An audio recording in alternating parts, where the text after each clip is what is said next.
What's up, guys? MrGimms back again for another GimmsRant. Now, I only really do these when I'm really passionate about something, when I want to get something off my chest and obviously something I want to share with you, and that's why I do them. I know I don't do them all the time, but that's the reasoning behind it. Before we continue the video, though, guys, don't forget to like, share, and subscribe. Also, consider becoming a member. You just have to click that join button. It really helps me keep the lights on over on YouTube.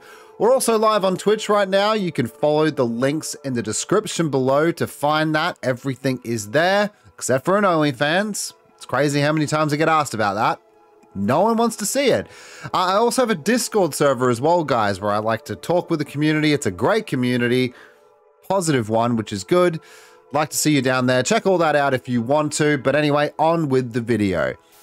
So this time I wanted to talk about behavior needs to invest in their community. And what I mean by that is instead of going for the obvious DLCs, cosmetics, getting the money that way, obviously it's a business, I understand that.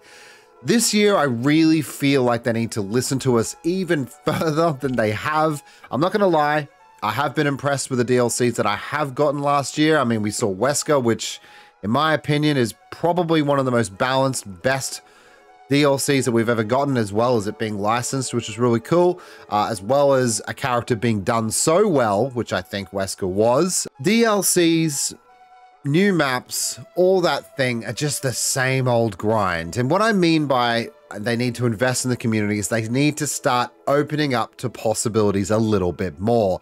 What do I specifically mean in that is, and I know this is going to sound boring if you're sick of hearing it, is a new game mode, or at the very least, new things to do within the core gameplay. Because to me, personally, no matter how many DLCs I get, new perks I get, which are all great and awesome, and I play them when they come out, happy days, but what I'm understanding is the community's interest just isn't holding enough, and that is detrimental, you know, obviously to behavior.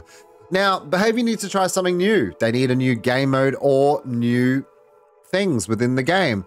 What I mean specifically to that is new objectives. I think this, first and foremost, would be something really interesting to tackle. I am going to get to why behavior haven't done it soon, but I just want to get out what I have in store, or what I think would help improve the game.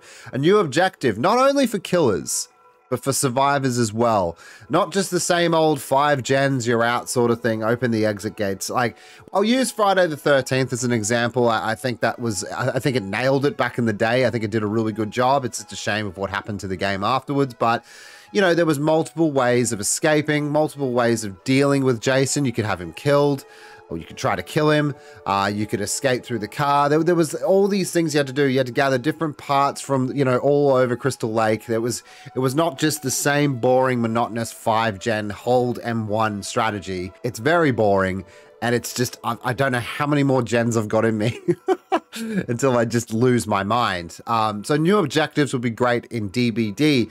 The exit gates could not be the only thing you could use to get out. You could find other things, maybe new objects, maybe power up different things. I don't know, but just a new objective would be absolutely refreshing in Dead by Daylight.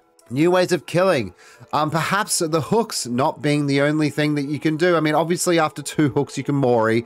I understand that, but it's now just been relegated to an animation, really, that can honestly waste more time than hooking sometimes, to the killer's detriment. So I would like to see different ways or stages that the killer could kill survivors. Maybe he could interact with something that gives him more power. I don't know, just something different from just chase, hook, hook. I don't know. It's a monotonous sequence that we've had to do or deal with for 6.5 years. I just think could be something new. All I am honestly saying at the end of the day is I'm looking for something new, something refreshing, something to shake up the core gameplay, because honestly, 6.5 years with one game mode, behavior has become complacent, I think, in a lot of factors. I think they have something here that's at its core lucrative, making money, keeping them up there, keeping them the leaders of the asymmetrical horror industry, or at least I think so. Jury's out until Texas Chainsaw Massacre comes out, but nah, I don't think it's going to move too many we'll see. We'll give it the time of day. We'll see. What are the problems to overcome? Obviously, with behavior, it's cost. Anytime you're going to put this amount of effort into something new, and it would be a monumental task. I mean, they have briefly spoken to it on a couple of dev streams, which they don't do those anymore, apparently. It's just the anniversary streams now, which I think it's a mistake on itself. But it would cost a lot of money for them to prepare this, the materials, the teams. It would cost a lot of time. Not only that, but it also pulled them off from their main workload. So, you know, DLCs, maps, other things that are important to be pushed out throughout the year to maintain that general structure of the game and keep the fans that are still interested in the game appeased. And that makes sense. You gotta grind to your audience. Absolutely makes sense. Time, it would take a lot of time. And all those things I've mentioned earlier, time on top of that, really would get in the way of their schedule. And their schedule is something that they not only have to keep, but they have to maintain as well. So they would have to have this thing on the background, you know what I mean? And it would be tough. It would honestly be tough. They'd honestly have to be looking at hiring new staff, new programmers, new people, maybe even new companies in this matter. And that brings me to the last point for behavior, is the payoff.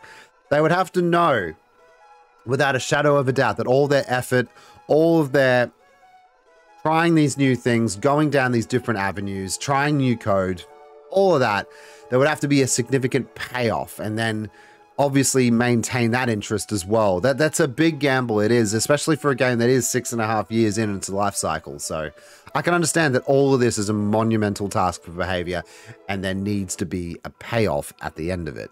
So yeah, they have a proven formula that works. Yeah, they have a proven formula that works. Obviously, they want to expand, and they are expanding with these DLCs, getting all these cool characters from different franchises and things like that.